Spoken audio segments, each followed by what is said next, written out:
পুজোর মুখে শহরে বাড়তে থাকা অপরাধ মোকাবিলায় নতুন পদক্ষেপ নিল শিলিগুড়ি মেট্রোপলিটন পুলিশ।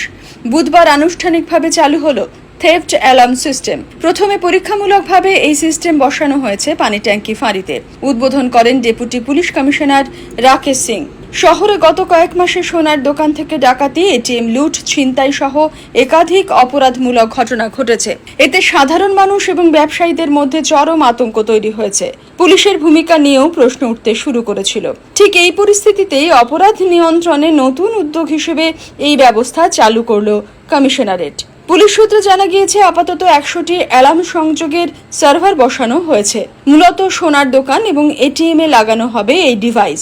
দোকান বা এটিএম এ দুষ্কৃতীরা হানা দিলে নির্দিষ্ট সুইচে চাপ দিলেই থানায় বাজবে সাইরেন। একই সঙ্গে থানার সার্ভারে দোকানের নাম, ঠিকানা, মালিকের নাম সহ যাবতীয় তথ্য মনিটরে ভেসে উঠবে। ফলে অল্প সময়ের মধ্যে ঘটনাস্থলে পৌঁছে ব্যবস্থা নিতে পারবে পুলিশ। তবে ব্যবসায়ীদের নিজেদের খরচেই বসাতে হবে এই ডিভাইস। কত টাকা খরচ হবে তা এখনো স্পষ্টভাবে জানানো হয়নি। আপাতত পাইলট প্রজেক্ট হিসাবে একটা সোনা দোকানে এটা লাগানো হয়েছে।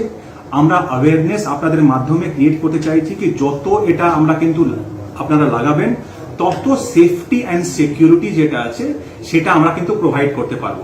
বিকজ আপনার সেফটি সিকিউরিটির জন্য আপনার there are various stakeholders. Police is only the primary stakeholder, but the citizens, financial institutions, financial establishments সবার কিন্তু স্টেক আছে, so that the safety and security environment of a particular place is there.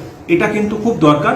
তো একটা NS jewellers যেটা আছে সেটা কিন্তু part play করেছে, আর আমরা আশা করব ইন কামিং ডেজ যত আরো ইনস্টিটিউশন গুলো আছে, সোনা দোকান আছে বা এটিএম গুলো আছে, সেটা কিন্তু দে উইল কাম ফরওয়ার্ড আর এটাকে সেফটি এন্ড সিকিউরিটিকে আমরা কিন্তু সেটাকে এগিয়ে নিয়ে যাব।